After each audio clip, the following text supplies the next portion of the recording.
keep my feet up. But you can hardly walk. No, you should have seen me yesterday. Come on. Right. How blessed am I, mate? What, Eh? to be able to walk. I've got, come on in. Can I get you a drink? Nah, it's all right. Have a seat, mate. Yeah, well, I must have rattled a lot of cages yesterday. I reckon. Because I mean, even one young Muslim, he got arrested. He threatened to kill me. So, one minute. You were there, I was there preaching right. yeah, but that's by where we normally go, by Marks and Spencer's. Yeah. And, Opposite Costa there. Yeah. Between, yeah. Yeah. Yeah, well, that's where we often go, isn't it? Yeah. And for some unknown reason, the guy come over. He says, "You know what? You keep on what you're saying." He says, "We're going to smash you up and this and that and what he weren't going to do to me." And before I know it, there must have been 10, 20 Muslims surrounding me, making threats. And So, what sort of things were they saying to you? you got to stop saying what you're saying and what you're preaching, and I don't even know whether I don't believe I was out of order. I was merely preaching that Jesus Christ is the only way for salvation. There's no other way. And I was quoting what Jesus said, you know, I'm the Alpha and Omega, the first and the last. And then from nowhere, this young Muslim, he comes, he's grabbed my mic, he's ripped the cable out, and he's picked up my speaker and run down the road. Now, I don't even know, you know, my mind had gone blank, because the next thing I know, I'm on the floor. And some other, I believe, Christian people got my speaker off of him, and he went and stood by the Muslim shack, I call it, where they give all the books out. And he come up to me, he says, "I'm going to kill you." And I said, "Well, come on then." I said, "I should be so blessed to be a martyr for Christ," or was to that effect. And that's when he grabbed my mic and run off with the speaker. But you know, my mind's a bit of a blank. I don't know what happened. So you fell to the ground. Fell to the ground, I cut my leg, I thought I busted my knee, but I've only done soft tissue damage. And I had cuts on my fingers, I've still got pains and blood all over my hands. You know, my leg was cut. So, And my knee, whoa, look how thick that is, you know. That's where I hit it. But you know, I thought, you know, I thought the Muslim faith was a faith of peace. You know, where's the peace in that? And where is it that some 20, 22-year-old kid's going to threaten an old man and be so abusive and violent? because you're 77, right? Yeah, 77. You know, the police got quite a few witnesses. I've got to say, a lot of Christians backed me up and come running over and helped So how did the cops get involved? me. Someone else called the cops. I never called the police.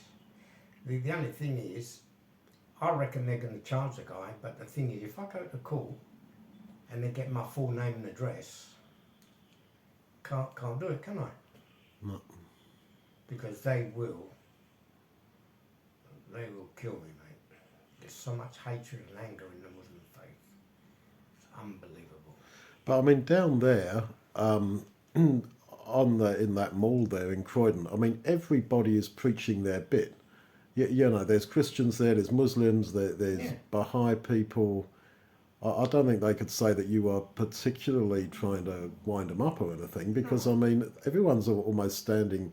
It's a bit like Speaker's Corner in Hyde Park. I mean, everyone's standing in line almost as you walk down that mall. People are all sorts of Christians, all sorts of different types of Muslims, all sorts of religious people there are having their pitch. Yeah.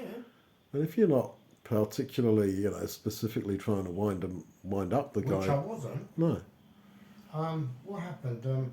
They said you lot to preach. It wasn't detrimental. I weren't saying Muhammad was a paedophile, and it wasn't intentional. But I must have got through to somebody there. Must have. So the police actually arrested this guy. Yeah, they arrested the main guy who threatened to kill me. So, did they get a statement from you? They got a statement from me and they got a statement from 2 or 3 other witnesses. So I reckon the prosecution is going to take place, but I'm willing to go all the way with it as long as I haven't got to give my name and address in court, which I don't think will ever happen. You know, it's common knowledge. You have to, you know, they read out you now, you so and so at this address and blah blah blah. Well, the thing is, once they get my address, mate, I'm dead meat, am I? So, you're going to keep on going. No. As I said, only death can stop me. So, you're reading the Bible. Oh yeah, always, every day. I've got all these bits of string in there, different places. I've just been through Revelations again. So, how do you feel about carrying on? Are you going to carry on or take I'll it? never stop, mate. Only death can stop me. Only death can stop you. Yeah. So, Yeah. Now, of course, I'm going to carry on. I'm not, you know. I had a guy threaten me before in Croydon. He said something to me, and I turned around and I said to him, "Yeah, well, you know, drug dealers can make it." He was a drug dealer, I just knew. And he's turned around, and he's looking around. He's gone in his back pocket, and he must have thought twice about it. He looked at me and then walked away, but he was definitely going for a knife. oh, they've all got knives down there. Yeah. I mean, Croydon is like knife crime capital of the UK. Mm, There's so many people with knives down there. yeah. No, I'll never stop preaching the gospel. You know, and I was watching a YouTube thing, and it says the calling to go and preach Jesus Christ is the greatest calling anyone can ever have. And I feel, you know, God has called me to do that. So how can I stop? What would my purpose of my life be if I stopped preaching Jesus Christ? Well, that's just how I feel. Yeah, there's no purpose, Duncan. Yeah. You know, what we're here for, you know, someone said once, what's the 2 greatest days of your life? One is the day you were born, and the second is when you find out why. Yeah. No, the gifts and the calling of God are irrevocable, Paul says. So it's once you've got the call. Yeah, I could never stop preaching Christ. No way. My life wouldn't be worth anything if I stopped preaching Jesus. What would it be worth? And to who? No, I could never stop, Duncan.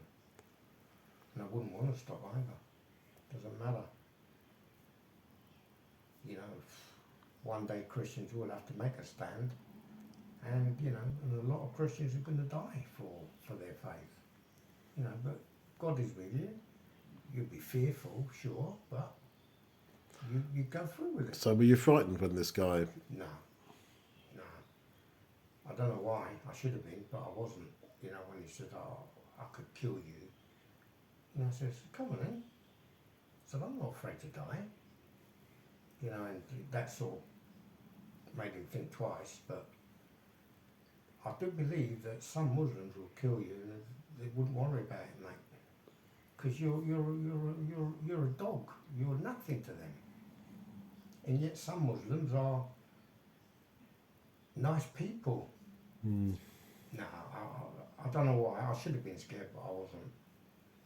And you know, that was, I feel the guarantee in my heart that Jesus was with me. You know, he empowers us in a time of need. He doesn't walk away. But no, I'll never stop, Duncan. I can't. But you're still going to go down to Croydon? Oh yeah, go to Croydon. I'm just going to preach Jesus Christ and what he taught and what he said, and you know, and I'll leave it to God. But you know, there was a lot of Christians come to my aid. I think if it wasn't for them, well, I wouldn't have got my speaker back. That's for sure. And who knows what would have happened? But this, I mean, even the Muslims that run the shops come out having a go at me. You know, everybody. So I must have said something right. Yeah. Oh dear.